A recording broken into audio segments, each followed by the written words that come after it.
नमस्ते दोस्तों, राधे राधे। कैसे हैं आप सब?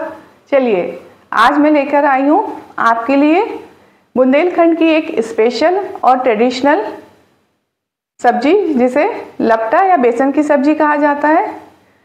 ये स्वाद में तो लाजवाब होती है, बनाने में भी बहुत आसान होती है। तो चलिए हम देखते हैं कैसे बनती है बुंदेलखंड की ट्रेडिशनल सब्जी लपटा।